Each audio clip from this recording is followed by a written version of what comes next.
Thank you very much for the scripture reading.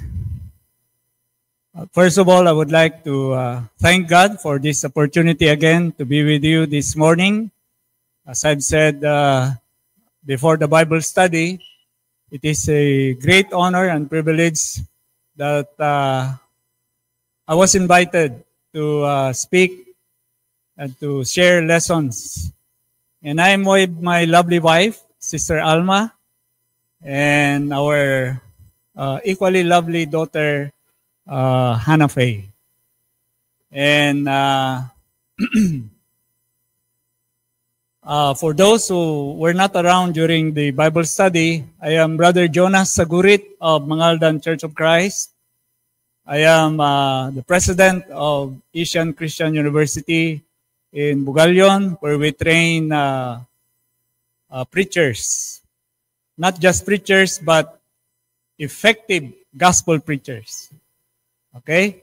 And I'm also the director of Christ Happy Child Heaven.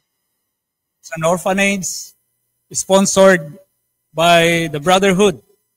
And it is only I think in the Philippines, a orphanage that is registered with the DSW. We comply with the standards and the requirements of the government. Right. Thank you for inviting me. Thank you for your hospitality. And if you think that you're encouraged, mas na-encourage po kami dahil for the first time, nakita po namin itong facilities po ninyo. It is a testament to your faith, to your pananampalataya, your love for God, your love to brethren. Alam nyo, pag ang mga kapatiran ay galing sa malayo, ang unang tinitignan ay yung comfort room. And thank you because very clean, napakabango, and very comfortable indeed. Okay? And our sermon is about the church standing firm in changing times. And I base it in Matthew chapter 16, verse 18. And I tell you, it is our Lord Jesus Christ who is saying this. And I tell you, you are Peter, and on this rock I will build my church, and the gates of Hades will not prevail or overcome it. This is my sermon that I delivered in Mangaldan on the first Sunday of this year, because I want to encourage the members that despite the uncertainties that we are facing this year, okay, the church, as assured by our Lord Jesus Christ, will be here. It will be an unshakable church. So this morning, this is my aim for this sermon, to encourage each and every one of us to remain faithful, to remain firm in our faith, and to remain serving God, because despite the future that we will be facing this year, okay, there is an assurance by our Lord Jesus Christ. Okay? So, as we face 2025, we know that there is a rapidly continuing change. Okay, there is change that are rapidly continuing to change our social life, our cultural life, and even our technology. And because of that, parang naaburido po tayo. Kung nanonood po tayo ng balita, parang yung China, ini-invade na yung Taiwan. Susunod na yan yung Pilipinas siguro. Baka magkakaroon ng giyera. Okay? Ano po yung epekto ng Trump administration sa sanlibutan? So, it's just natural, mga kapatid, that we will feel anxious about the future. But, according to our scripture reading, our Lord Jesus Christ has called us to stand firm, to be rooted in faith and in hope, mga kapatid. First, mga kapatid, we see in Matthew chapter 16, verse 18, that the church is built by Christ. He said, I will build my church. Okay? When Jesus declared that I will build my church, this reminds us that the church is not dependent on human effort, human programs, or even personalities, mga kapatid. Ang iglesia po ng ating Panginoong Jesucristo ay hindi nakadepende sa mga efforts, sa mga programs, or kahit sino pong charismatic na preachers po natin, mga kapatid. Ang kalakasan ng iglesia ay nanggagaling sa ating Panginoon.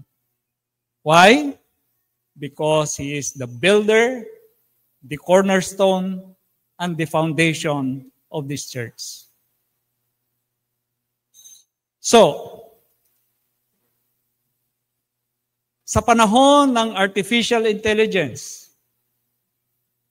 rapid globalization, and nagsishift yung mga culture ng mga tao, mga kapatid, we must remember that the church's mission, okay, is not shaped by trends, but it is shaped by our Lord Jesus Christ.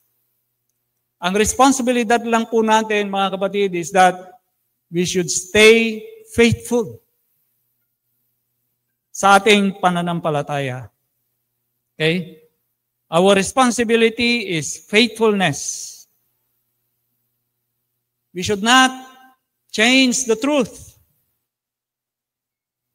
Doctrine is non-negotiable. Kahit na ano pong mangyari, mga kapatid, wag po natin papalitan ang doktrina po natin. Ang doktrina po na mababasa sa banal na kasulatan. There is a story about the building of the Golden Gate Bridge. Okay?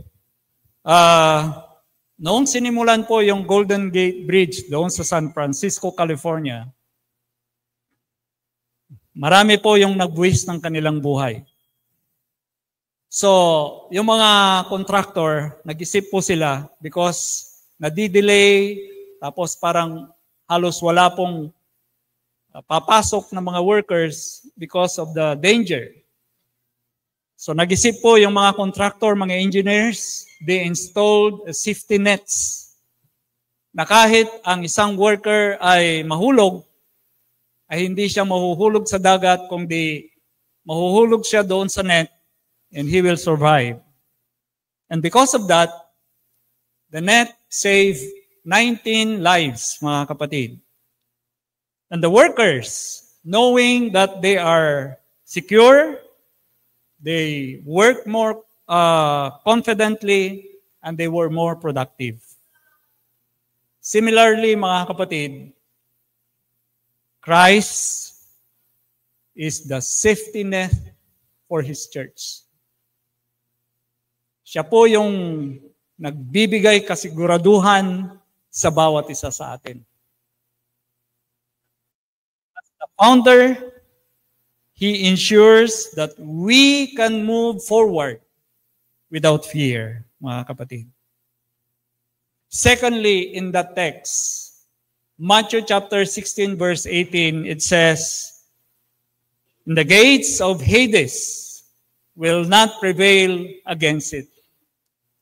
Kung babasahin na sa Tagalog, "At ang pintuan ng Hades ay hindi magwawagi laban sa kanya or sa iglesia."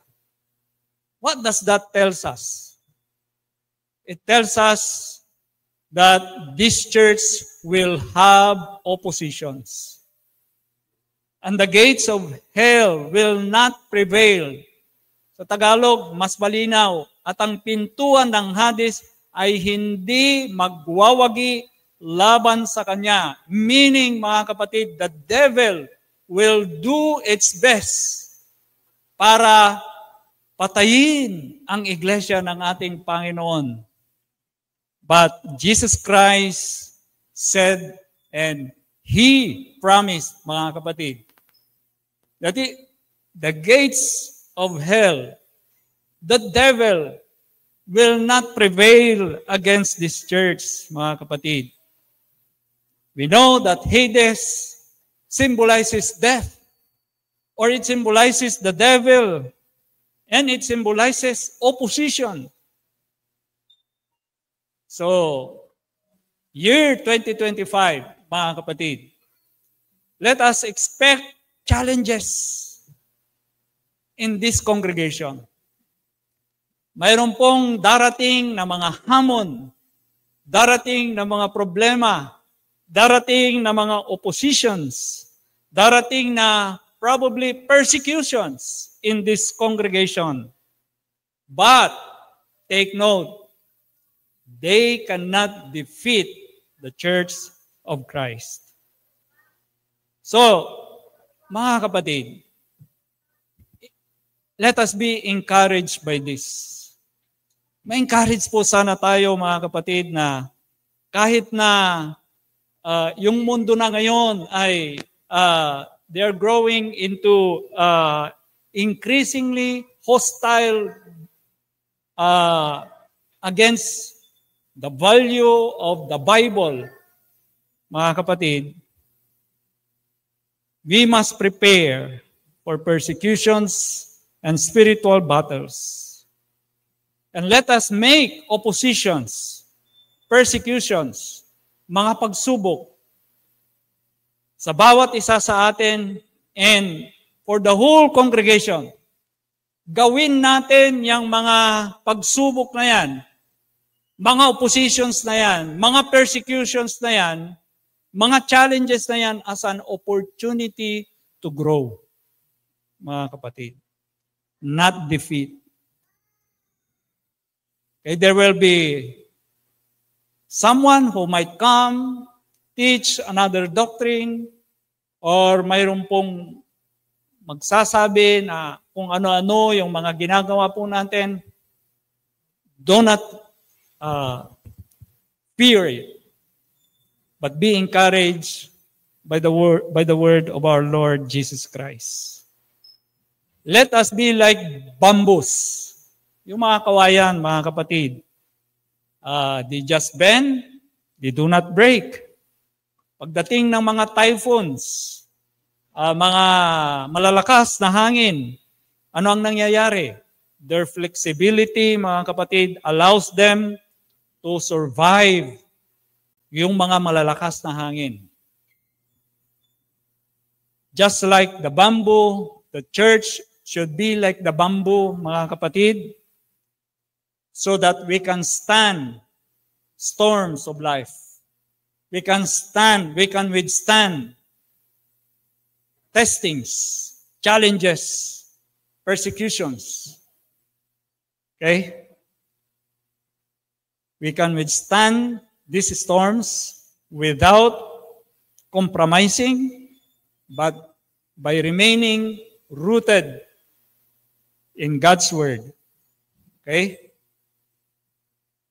So yun ang importante, mga kapatid. We should remain rooted in the Word of God. That's why we need to read and study our Bible every day. Okay? Sabi ng ating Panginoon kay Joshua after Moses died, and it is for Joshua to take the mantle of leadership for the Israelites. What did God promise Joshua? Success and victory if hindi niya pababayaan ang mga utos ng ating Panginoong Jesucristo that He will meditate on it night and day. Hindi ko na kayo tatanungin. Pero almost all na ako ay na-invite na magsalita, tinatanong ko yung audience, God is our witness, sabi ko, who is reading their Bible every day. Wala pong tataas ng kamay. I will not do it here. Baka ma-embarrass pa po tayo. Because pati mga elders, pati mga preachers, because I was invited in a joint fellowship of several congregations. Pakitaas ang kamay. Wala po. Wala pong magtataas. Meaning to say, mga kapatid, even our church leaders do not read their Bible. No wonder, very weak. Because kung hindi magandang pinapakain natin sa mga kangwan, hindi nutritious, because we ourselves do not study, we cannot teach what we do not know. Di ba mga kapatid? Basic principles sa education. You cannot teach what you do not know. So, how can you teach yung salita ng Diyos if you only go to the Bible on Friday, Saturday? Probably, hindi ka pa gumagawa ng iyong sermon. Kumukuha ka na lang sa internet. Di ba? So, let us remain rooted in God's Word. If you have not started reading your Bible every day, start it today. I assure you, you will be blessed. Revelation chapter 1 verse 3 said, "Blessed is the one who read and hears and do it, the words that are in this prophecy." Kaya nga mga kapatid, as your brother na talaga pong naka-experience ng pagbabasa ng Biblia every day, ina-assure ko po kayo mga kapatid, you will be blessed. Lastly mga kapatid, the church's mission remains unchanged. Kagaya po ng sinabi ko kanina, Matthew chapter 20 verse 19 to 20, this is the mission of the church, to make disciples of all nations. And this mission transcends our time, our culture, our shifts. It transcends the professions. Kailangan po natin ito, whether tayo po'y professionals, tayo po ay mataas ang pinag-aralan, mababang pinag-aralan, tayo'y matanda, tayo'y bata. This is the mission of the church, mga kapatid. Okay? Huwag po natin pababayaan ang mission. And let us remember that the mission of the church is not to entertain the members or conform to the culture that is prevailing right now. Our mission is to make disciples, baptize them, and teach them, mga kapatid. Napakaganda. You have the opportunity for digital platform, mga kapatid. There is that global community. We can reach our brethren from abroad. Yung mga katrabaho nila na hindi nakakakinig ng salita ng Diyos, they can invite them, okay, to hear. Okay? So these are unprecedented, okay, opportunities for evangelism and outreach, mga kapatid. And the church thrives in unity. In John chapter 17, verse 21, John chapter 17, mga kapatid, is the longest recorded prayer of our Lord Jesus Christ. And what did He pray for? He prayed for the unity of all believers. Okay? Unity is essential para maniwala po ang non-believers sa atin. Kung wala po tayong pagkakaisa, nagkakawatak-watak po tayo, alam nyo mga kapatid, hindi po tayo paniniwalaan. Wala po tayong kredibilidad, mga kapatid. We must model unity in diversity. I was informed, mga kapatid, may mga professionals, may mga below poverty line na mga kapatiran natin dito, may mga middle class. That's very good, mga kapatid. Despite all of this, this is a good example, mga kapatid, that there is unity in this congregation. And lastly, the church's power is prayer. Okay? Doon po sa binasa natin kanina, na-mention ko kanina, Peter and John, they faced persecution in preaching the gospel. But the members, when they were imprisoned, when they were arrested, the members prayed. And what happened? After they were released, they became more bold, okay, to proclaim the gospel, mga kapatid. So, as we face increasing spiritual and cultural challenges, we must rely on prayer. Marami tayong mga senior citizens dito. Hindi sila pwedeng mag-door knock. But they can pray while the others are going around knocking on doors. Yun po yung binigay po namin na obligasyon ng mga senior citizens po namin.